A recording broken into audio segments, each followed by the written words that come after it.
नमस्कार। हिंदी की पाठशाला यूट्यूब चैनल में आपका स्वागत है। आज का पाठ है भाषा विज्ञान की परिभाषा, भाषा विज्ञान के रूप, प्रकार या भेद एवं भाषा विज्ञान की शाखाएं। यह पाठ विशेषकर स्नातक प्रतिष्ठा एवं स्नातकोत्तर के छात्रों को और परीक्षार्थियों को ध्यान में रखकर तैयार किया गया है। अपने पहले वीडियो में मैं ये कहा था कि मेरा मकसद या इस YouTube चैनल को लाने का मकसद आपको विद्वान बनाना नहीं है, वरन आप में भाषा और साहित्य के प्रति ललक पैदा करना और उसकी सही समझ पैदा करना है। और अगर सही समझ पैदा हो जाए तो विद्वता हासिल करना आपके हाथ में है। तो वैसे ही यह पाठ आपको विद्वान बनाने के लिए नहीं है, वरन भाषा और भाषा विज्ञान के संबंध में जो भ्रांतियां हैं और जो कठिनाइयां हैं, उन कठिनाइयों से पार पाना है। और यह पाठ उन अध्यापक बंधुओं के लिए भी है जो मैंने अपने 31 वर्ष के अध्यापकीय जीवन में अनुभव किया है कि वे अध्यापक जिनकी साहित्य में तो गति अबाध है, लेकिन परिस्थिति बस उन्हें जब भाषा विज्ञान पढ़ाना होता है छात्रों को, तब वे शॉर्टकट रास्ता अपनाते हुए भाषा विज्ञान पर तैयार किए गए अपने पुराने नोट्स या भाषा विज्ञान की पुस्तकों का पाठ पारायण कर देते हैं। कहीं कहीं कुछ विवरण दे देते हैं, जिससे छात्रों में भाषा विज्ञान के प्रति एक सहज रुचि और आकर्षण पैदा नहीं हो पाता है। तो उस उद्देश्य से भी यह पाठ महत्वपूर्ण होने जा रहा है। मैं चुनौती के रूप में यह नहीं कह रहा हूं और उस रूप में मेरे अध्यापक बंधु लेंगे भी नहीं, मुझे विश्वास है। अभी मैं यहाँ पर भाषा की परिभाषा लिख दिया हूं। अनेक कारण है। पहला तो कि इतना बोल करके लिख करके जो है बताने में समय लगेगा, और समय आप लोग के लिए बहुत ही महत्वपूर्ण भी है। और दूसरा कारण यह रहा है कि जो भाषा की परिभाषा और उसकी विशेषता का जो वीडियो नहीं देख पाए हैं, वे भी इससे लाभान्वित हो सकेंगे। और दूसरा कारण यह है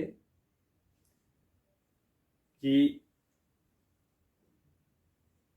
भाषा विज्ञान की रूपी जो है महल की नींव का यह पहला ईंट है।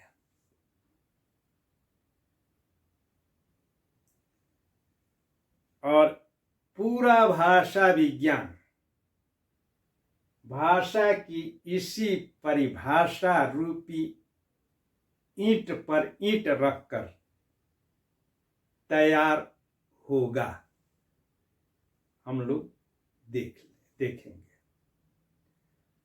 और भाषा विज्ञान की पुस्तकों में जो भाषा और भाषा विज्ञान के रूप, भेद और परिभाषा को रटने से भी यह परिभाषा बचाएगी।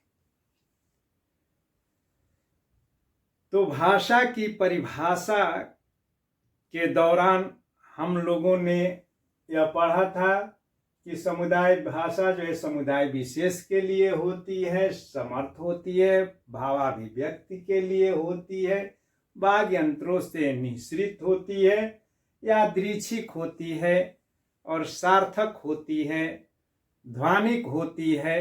ध्वनिक का मतलब ये बताया था कि जिसका उच्चारण भी हो और श्रवण भी हो, यानी कि सुनाई भी दे, और वह सांकेतिक होती है और वे संकेत एक पद्धति में होते हैं, तब भाषा निर्मित होती है या उसे भाषा कहते हैं। तो इसी परिभाषा के आधार पर अब हम लोगों ने भाषा के अंगों पर भी विचार किया था कि भाषा के अंग के तौर पर हमने ये देखा था कि अक्षर, ध्वनि या वर्ण, इस पर बात हुई थी। अक्षर, ध्वनि, वर्ण पर बात हुई थी। तो भाषा विज्ञान के अंतर्गत ध्वनियों का अध्ययन किया जाता है। पहला हो गया। और दूसरा कि ध्वनियां जो होती है वे एक निश्चित क्रम में होती है और उस निश्चित क्रम से शब्द की निष्पत्ति होती है। शब्द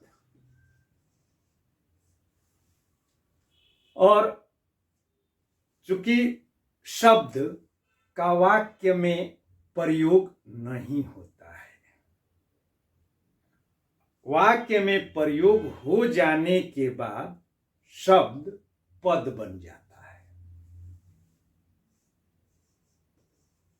और पद बनाने के लिए या पद के लिए आवश्यक शर्त है या तत्व है उसमें विभक्ति का जुड़ना,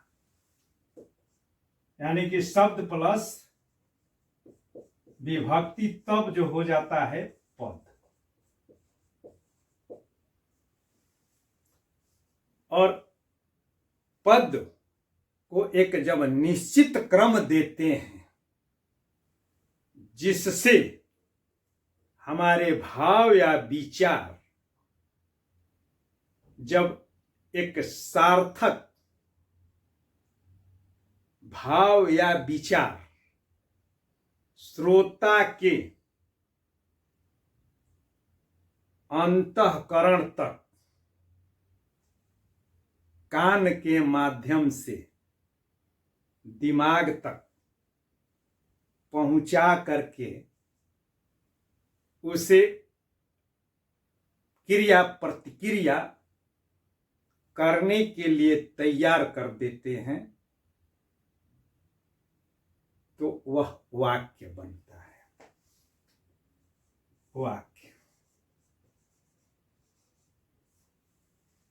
वाक्य में क्या है कि पदों का विधान होता है। है, यानी कि पद वो एक व्यवस्थित और निश्चित क्रम दे देते हैं तो वह वाक्य बन जाता है। तो इसको हम लोग रख सकते हैं, नाम दे सकते हैं, पद विन्यास के द्वारा वाक्य बनता है। और भाषा की अनिवार्य शर्त है उसकी सार्थकता, यानी कि एक अर्थ की प्रतीति कराना। तो इस तरीके से भाषा का चौथा अंग हो गया अर्थ। तो भाषा के ये 4 अंग हो गए। वैसे कुछ कुछ विद्वान अन्य प्रकार भी रखते हैं। अब इसमें एक जो है अगला जोड़ते हैं प्रोक्ति। प्रोक्ति का मतलब जो हम लोग वार्तालाप करते हैं तो विद्वानों की यह मान्यता है कि एक वाक्य में पूरा भाव व्यक्त नहीं हो पाता है, वरन भाव वाक्यों का या विचारों का एक समूह होता है। तो इसलिए वह प्रोक्ति है। उसको दूसरा भी नाम दिया गया है, वाक्य के बाद महावाक्य। मगर यह व्यवहारिक नहीं है, कारण कि उच्चारण भावाभिव्यक्ति के लिए उच्चारण की दृष्टि से न्यूनतम इकाई ध्वनि है और अर्थ की दृष्टि से भाषा की लघुतम और सार्थक इकाई वाक्य है। अगर वाक्य से परे या वाक्य से ऊपर अगर कोई भेद या प्रकार रखा जाए तो स्थिति ऐसी भी आ सकती है, कल्पना करें या देखें कि जब हम वार्तालाप करते हैं तो विचारों की एक श्रृंखला आरंभ हो जाती है और जब तक हम रोके नहीं या रुके नहीं तो वह श्रृंखला टूट नहीं सकेगी। और कोई भी रचना, अब रामायण महाभारत, अब रामायण में राम के जन्म से जब शुरू होंगे तो रावण की मृत्यु या राम की, आगे और बढ़े उत्तरकांड भी ले लें तो राम की मृत्यु तक एक वाक्य है या वाक्य बन सकता है, क्योंकि जन्म से जो सिलसिला चला है वह तो मरने के बाद ही खत्म होगा। तो इसलिए प्रोक्ति को अंग के तौर पर, भाषा के अंग के तौर पर स्वीकृति नहीं मिल पाई। तो इस प्रकार क्योंकि भाषा के 4 अंग हैं तो इस आधार पर अब इसको भी मिटा देता हूं।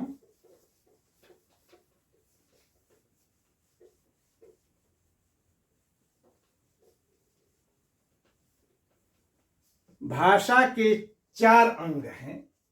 भाषा के अंग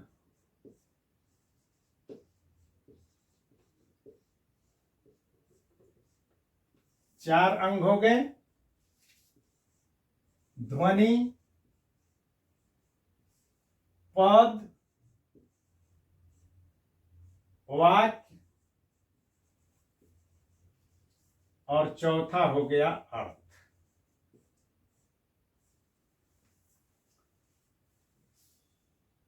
अब इसमें विज्ञान शब्द जोड़ दें।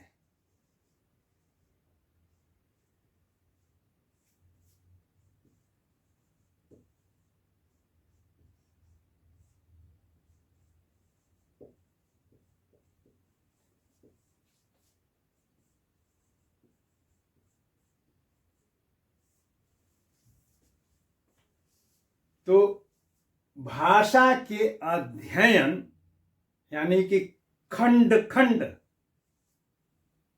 या विश्लेषणात्मक अध्ययन के ये 4 अंग हो गए। तो भाषा के अंग में विज्ञान जोड़ दिया गया। तो ये भाषा विज्ञान के अंगों के आधार पर भाषा विज्ञान के 4 रूप या प्रकार हो गए। अब इस पर आगे बढ़ने से पहले हम लोग अब भाषा विज्ञान के क्या है इस भी जान लें।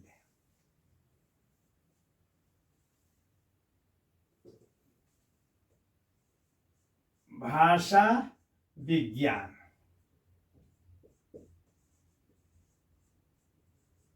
यह एक सामासिक पद है। अगर इसको हम लोग तोड़ेंगे तो हो जाएगा भाषा का विज्ञान।